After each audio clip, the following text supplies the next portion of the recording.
Pernah juga di kota Madinah, suatu malam ada kedengaran suara dari tengah padang pasir.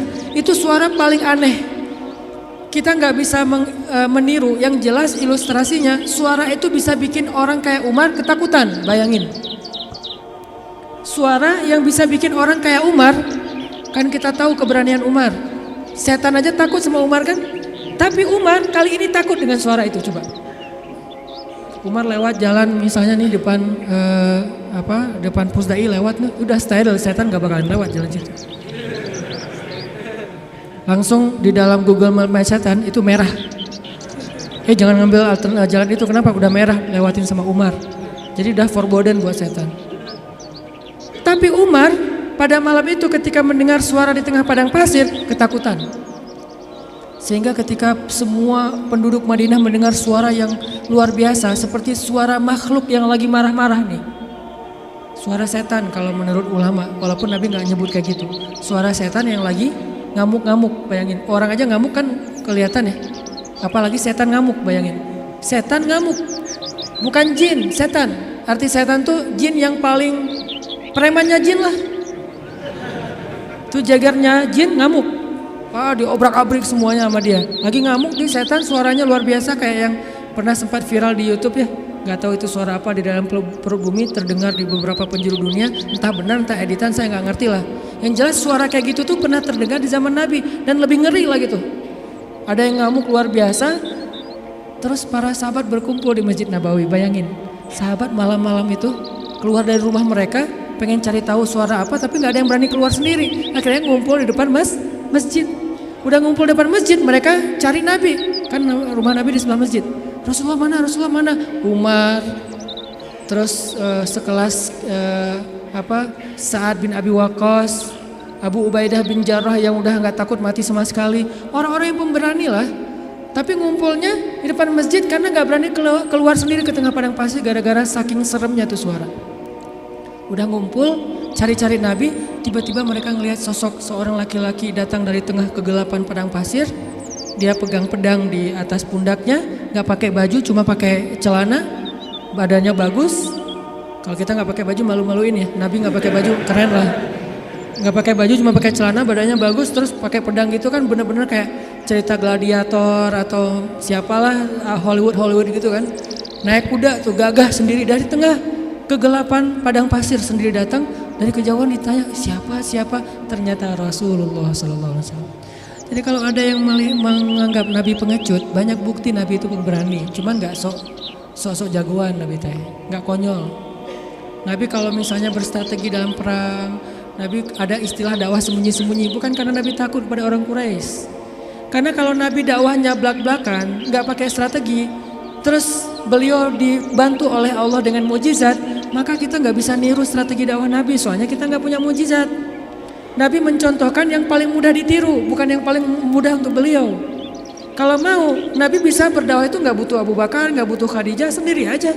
Kalau ada Abu Jahal nantang beliau tinggal bilang ya Allah hancurkan nih orang, langsung mati itu mendadak. Mudah banget buat Nabi. Toh bulan aja dibelah sama Nabi dengan seizin Allah kan. Ketika ditantang Muhammad, kalau kamu emang Nabi coba lo belah tuh bulan. Kalau saya bisa membelah bulan, apakah kalian beriman? Ya, kita lihat aja nanti. Posting dulu pokoknya. Akhirnya Nabi Bismillah ya Allahu Akbar, kebelah bulan, benar-benar kebelah dua. Mereka bilang Muhammad telah menyihir mata kita. Kata Nabi Muhammad, kalau kalian merasa mata kalian yang tersihir, ini hanya halusinasi. Coba kita tanya kepada musafir yang sebentar lagi datang dari tengah padang pasir. Apakah mereka melihat malam ini bulan terbelah? Kan gak mungkin saya menyihir orang yang jauh. Ternyata datanglah musafir dari tengah padang pasir lewat kota Mekah, karena Mekah ini salah satu transit juga. Orang-orang langsung berkumpul nanya, apakah kalian melihat kejanggalan di langit malam ini? Ya, kejanggalan apa? Bulan terbelah. Ternyata Muhammad itu adalah Lord of the Ring, bapaknya para penyihir. Bukan kita doang yang disihir, musafir juga disihir. Tetap gak beriman. Nabi itu kalau mau ngandelin mujizat bisa banget, tapi kita kan gak bisa niru. Makanya Nabi mencontohkan yang paling ringan, dakwah itu sembunyi-sembunyi dulu. Jangan terlalu vulgar. Supaya apa? Supaya umatnya gak celaka dengan mengambil langkah-langkah yang sembrono. Nabi itu paling pemberani, cuman gak pamer. Kalian semuanya apa-apaan, gua paling pemberani. Gak pernah Nabi gitu. Umar, Ali ketika ada yang nantang kaum muslimin, padahal Nabi itu kalau mau duel sama dia bisa banget. Tapi kan buat apa yang kayak gitu-gitu? Kan ada tuh Amru bin siapa gitu yang orang kafir tuh, jagoan berpedang dalam perang Khandak nantang. Hal min mubariz, ada enggak cowok-cowok pemberani di sini yang mau duel sama saya? Diam semuanya, bayangin Umar diam. Umar takut enggak? Tapi emang orang itu terkenal sih. Nih yang lagi nantang ini terkenal Umar. Aduh, Amru kan agak mikir nih. Ternyata siapa yang berdiri? Ali masih muda, umur 20-an tahun lah. Ya Rasulullah izinkan saya. Nabi itu kalau mau, Ali emang lo doang yang berani, gue juga berani sebetulnya. Enggak, Nabi mah gak kayak gitu, orangnya tawadu. Ali jangan, aku gak tega kalau terjadi apa-apa sama kamu. Akhirnya Ali duduk. Benar-benar gak ada laki-laki di antara kalian, kata Amru, dia manas-manasin tuh. Ya Rasulullah, mereka menghina kita ya Rasulullah, postingannya tuh gak enak banget ya Rasul. Izinkan saya Rasulullah untuk report tuh biar di blog sama Instagram. Kata Rasul, jangan Ali, nanti kamu ada apa-apa lagi sama kamu. Saya kan gak tega, sayang banget sama kamu Ali. Duduk lagi. Ali itu sebetulnya udah gergetan. Rasul kok gak izinin sih, saya bisa tuh ngalahin tuh orang. Rasul gak percaya banget sih sama saya gitu-gitu. Sampai 3 kali, wah benar-benar kalian ini gak ada yang keren satupun, gak ada cowok sama sekali di antara kalian. Saya kecewa nih datang ke sini capek-capek, gak ada yang berani duel. Kata Amru. Akhirnya Ali, ya Rasulullah, izinkan saya demi Allah, biar Allah yang akan menunjukkan kebesarannya. Akhirnya Nabi diam membolehkan Ali berangkat. Wah langsung kata Ali, ya Amru, saya mengajak kamu kepada Islam secara baik-baik. Kata Amru, gak ada urusan saya dengan agama itu. Kalau gitu saya ngajak kamu berduel. Kata Amru, saya gak tega membunuh kamu wahai Ali. Kata Ali, tapi saya tega bunuh kamu. Coba, Ali terkenal kan jagoannya Rasulullah kan. Akhirnya tarung, wah tahu sendiri kekuatan pedang Zulfikarnya Ali. Terkenal lah, legend banget lah pokoknya tuh. Ali itu bisa dibilang salah satu petarung legend dalam Islam. Ali dengan Zulfikarnya. Akhirnya tuh orang terkapar, penggal sama Ali dan mati dalam peperangan itu hal yang wajar. Jadi nggak ada urusan HAM-nya mana tuh, hak asasi manusia. Ini perang. Kecuali perangnya di dalam kota, baru ngomongin HAM. Karena Islam itu sangat memperhatikan HAM kalau perangnya di dalam kota. Nggak boleh nebang pohon, nggak boleh bunuh perempuan, nggak boleh menyakiti anak kecil, nggak boleh menyakiti orang tua, nggak boleh menyakiti orang yang sudah melepaskan senjatanya. Itu etika perang dalam Islam kan. Tapi kalau di medan perang, ya wajar tuh laki-laki sama laki-laki, wajar banget itu mah. Sama-sama cowok, sama-sama militer, sama-sama megang senjata, wajar banget. Jadi artinya Rasulullah itu sangat pemberani. Tiba-tiba Nabi datang bawa pedang di atas pundaknya, terus megang kuda, datang gagah banget. Orang-orang pas dari jauh ngeliat siapa, kok pemberani banget. Ternyata Rasulullah SAW. Begitu Nabi datang, tenang semuanya. Nabi itu kayak ayah buat sahabat. Nabi turun dari kudanya, diikat kudanya di kandang kuda, di garasi rumah beliau.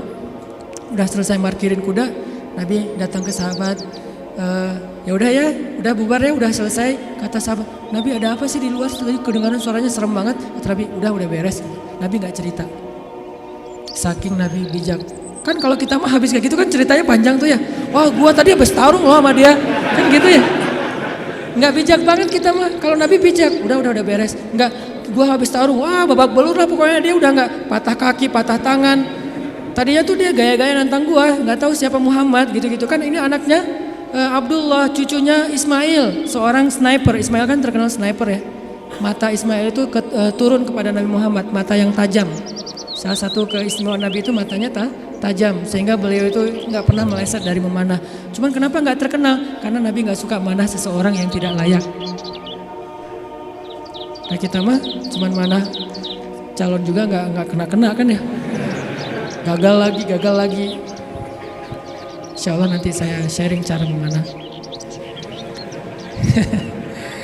Nabi itu jagoan memanah, seorang jago main berpedang, lomba berkuda pernah beberapa di waktu Nabi masih ABG nih, belum jadi Nabi, sering lomba berkuda kan, sama Hamzah, Nabi sering menang. Jadi jago kuda, jago manah sambil berkuda itu udah biasa buat Nabi. Cemen lah itu mas, kecil, sepele, kayak kita ngemil doang itu mah. Gak ada apa-apanya buat Nabi. Tapi apakah Nabi pamer? Enggak, udah beres. Gak ada yang Nabi cerita, wah tadi gua berantem tuh sengit banget sampai 10 ronde loh. Gak ada cerita kayak gitu. Ini menunjukkan bahwa keberanian Nabi SAW bukan hanya karena beliau punya fisik yang ideal, tapi karena punya iman yang ideal. Makanya teman-teman, Kalau kita mau nggak gampang panik, mau woles, mau survive, mau tough menghadapi masalah, mau terisi jiwa kita, sehingga kita selalu punya hope, punya harapan, dan tidak pernah berputus asa. Isilah hati kita dengan iman kepada Allah. Gimana mengisi hati kita dengan iman? Belajar yakin sama Allah.